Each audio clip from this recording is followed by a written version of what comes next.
ceci est une des dernières entrevues de cette journée, haute en couleur et en entrevue du rendez-vous de la BD de Gatineau. Peut-être la dernière, dépendamment comment tu te fais aller le clapet, on va voir. Blablabla. Alors, avec nous, nous avons le grand, l'ultime Gauthier Langevin, l'homme qui a comme 2 noms de famille dans son nom, vu qu'on est plus sûr, parce que Gauthier, c'est rare que tu vas dire je vais appeler mon fils Gauthier. T'sais, on va dire comme Frédéric ou Alex, mais Gauthier, c'est... Ultime, ça veut-tu dire que genre je suis comme le dernier d'une lignée de Gauthier-Langevin que je connais pas, qui a été comme cloné à travers l'histoire, puis que je suis comme un Highlander qui leur a tout chopé à la tête? C'est souvent ce que les gens me disent, vu que je suis roux, que je suis comme l'ultime roux, qu'il n'y en aura peut-être plus d'autres après, donc j'imagine. Alors, toi, tu es avec les studios Lunac, c'est ça?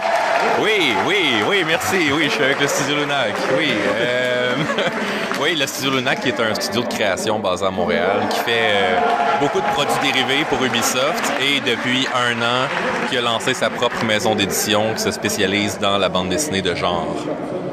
C'est quoi ça, la bande dessinée de genre? La bande dessinée de genre, c'est tout ce qui est pas sérieux. Non, en fait, c'est tout ce qui se rapproche des littératures de l'imaginaire de près ou de loin, là, c'est-à-dire science-fiction, western, polar. Mais on y va toujours avec une approche quand même, je pense, très qualitative. Donc, on veut de la qualité, du divertissement, mais pas futile, quand même.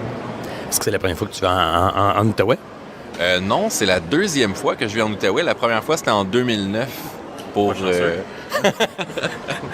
en 2009 pour le rendez-vous aussi de la BD de Gatineau, là, qui était au Musée de la Civilisation à l'époque. Puis pourquoi ça a pris autant de temps pour que tu reviennes? Ben, il y a eu une pause de 3 ans où il n'y a pas eu de rendez-vous de la BD. Et puis l'année dernière, je sais pas pourquoi je suis venu, je me rappelle plus. J'essaie de m'en rappeler tantôt. Puis il y a mon collègue Julien Paris-Sorel qui était là avec Front Froid. À l'époque, le studio était seulement à sa première publication. Sûrement qu'on s'est dit que ça valait pas nécessairement la peine de se déplacer aussi loin. Hein? On sait bien, Montréal, c'est tout. Hein? Vous avez l'hiver nucléaire maintenant, vous avez tout, vous avez vos hipsters et tout, tu sais.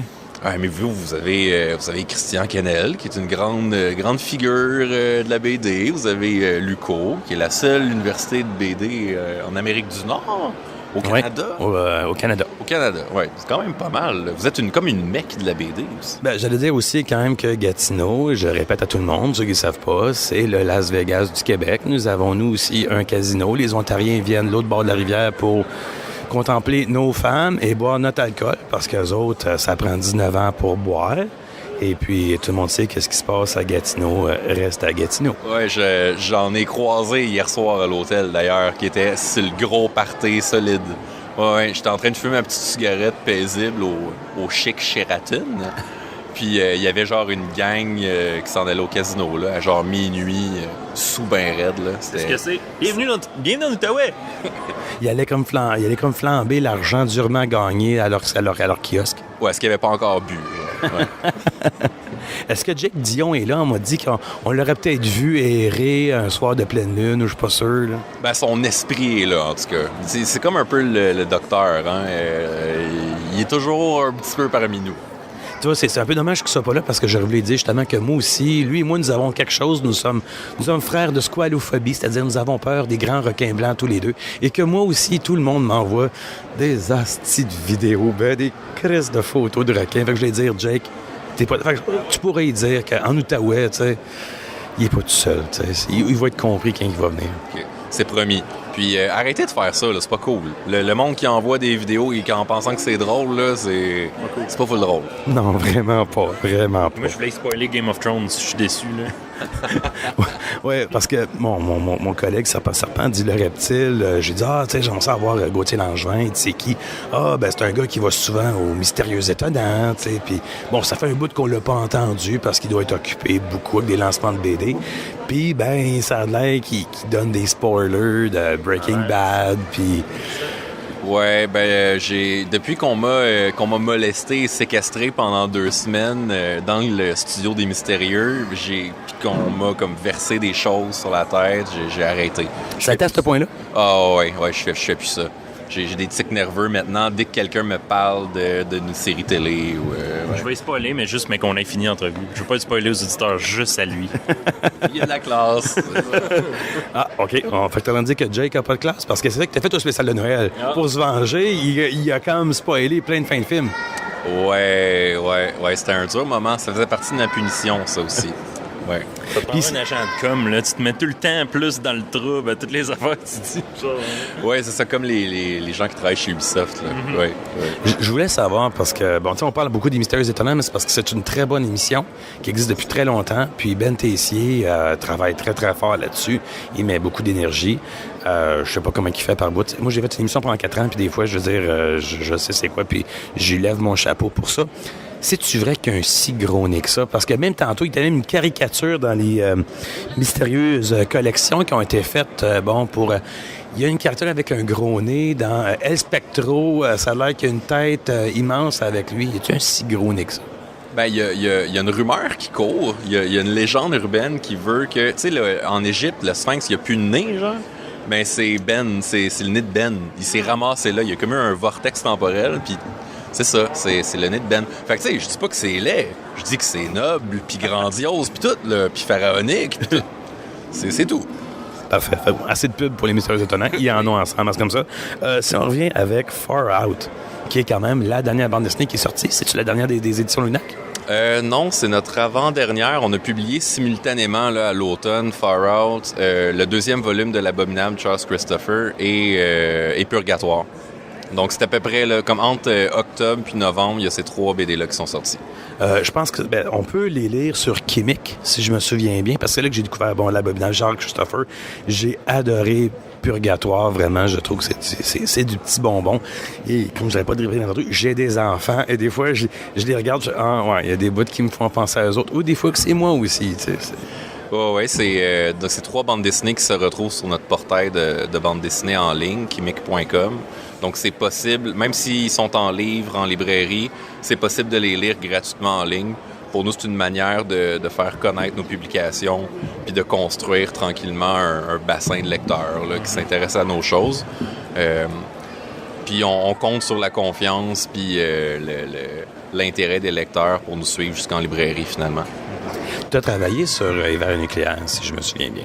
J'ai édité Hiver nucléaire chez Front Froid. C'est moi qui a écrit la préface puis qui a géré le projet là, en général. Mais Front Froid et Studio Lunac, êtes-vous comme reliés ou vous êtes 2 entités séparées? On est reliés dans le sens où c'est moi qui s'occupe de l'édition de certains titres chez Front Froid et c'est moi qui s'occupe de l'édition chez Lunac. Puis, en plus de ça, il y a certains artistes de Front Froid qui logent au Studio Lunac avec nous. C'est un peu consanguin. Bon, OK. C'est comme tantôt une histoire de yeux bleus, tantôt qu'Alex parlait.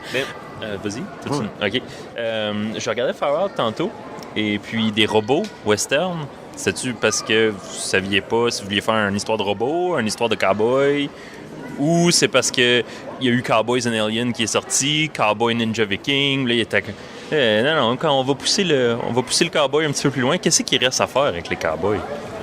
Nous, notre intérêt, c'est parti des vieux western spaghetti de Sergio Leone. Donc, on était vraiment super influencés par le western spaghetti.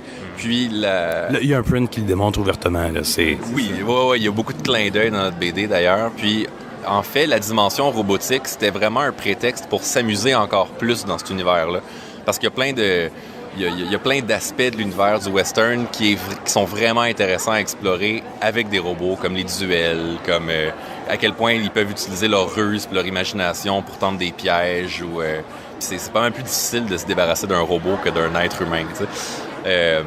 Mais non, parfois il y a des gens même qui disent « Ah, c'est un peu steampunk », mais on reste vraiment dans l'esprit western. Puis Cowboys and Aliens, non, ça nous a pas vraiment influencé. Ben, moi, tu vois, je joue beaucoup à Borderlands 2. Ouais, puis il y a des bouts qui me font penser à Borderlands 2. Tu sais, Borderlands, c'est ça, c'est futuriste. Puis c'est comme, t'es dans un monde, puis tu t'arranges avec ce que t'as. Puis évidemment, bon, j'ai plein de questions au sujet de Far Out. Comme, on va-tu savoir, ils viennent d'où? Puis c'est quoi?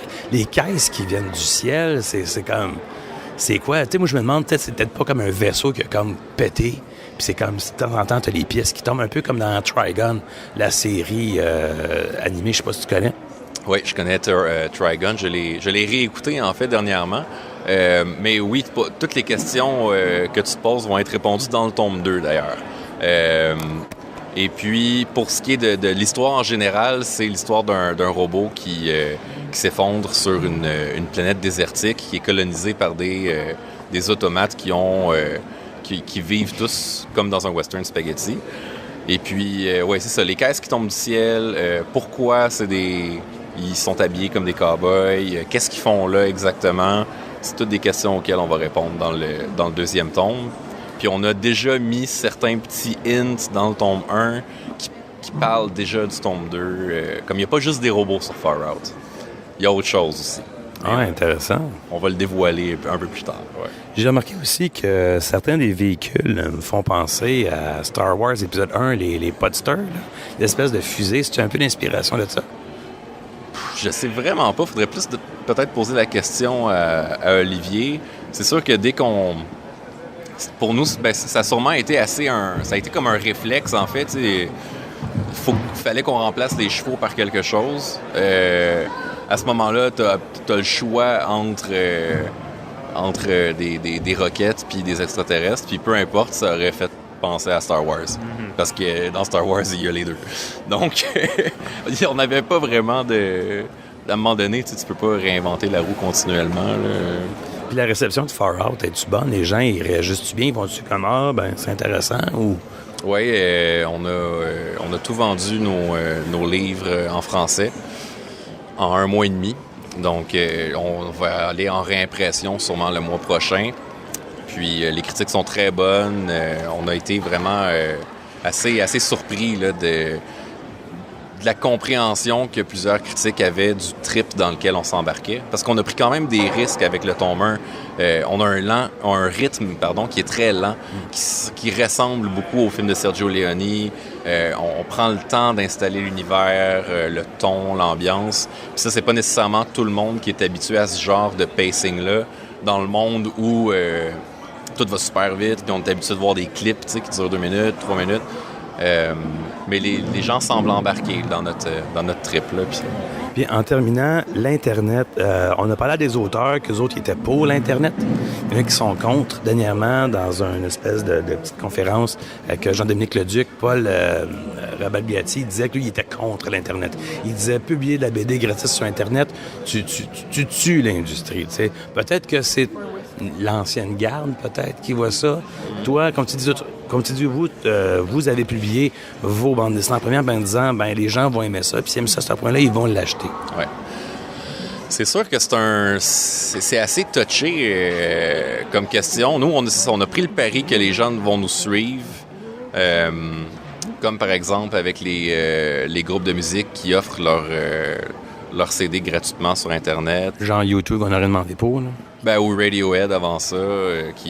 Mais c'est sûr que ça aide énormément à se construire un fanbase. Puis je pense que surtout les lecteurs de bande dessinée sont des gens qui aiment beaucoup l'objet livre. Donc s'ils trippent sur une série, c'est sûr qu'ils vont vouloir concrétiser leur amour d'une manière ou d'une autre dans la réalité en achetant un livre, un print, un T-shirt. Puis les gens ils sont prêts à... Souvent, ils font du streaming ou ils vont prendre des choses gratuitement sur Internet, mais je pense que ça n'a jamais été... je pense qu'ils se consomment beaucoup plus de culture maintenant qu'avant. Moi, j'écoute bien plus de CD depuis iTunes qu'avant. Puis, non, je pense que ça met en valeur, en plus, l'objet physique. Okay. Comme avec les MP3, qui a fait renaître l'industrie du vinyle. Ouais. Je pense que ça fait un peu la même chose en bande dessinée. C'est-à-dire qu'on démocratise, on diffuse beaucoup plus largement notre BD, puis après ça nous permet de créer des beaux livres. Mm-hmm. Parfait. Je te remercie. Je te souhaite la meilleure des chances pour tout le reste. Puis un bon retour à Montréal. Tu diras bonjour à la gang de Montréal, qu'on disait qu'on a beau être loin, mais on vous écoute. Merci.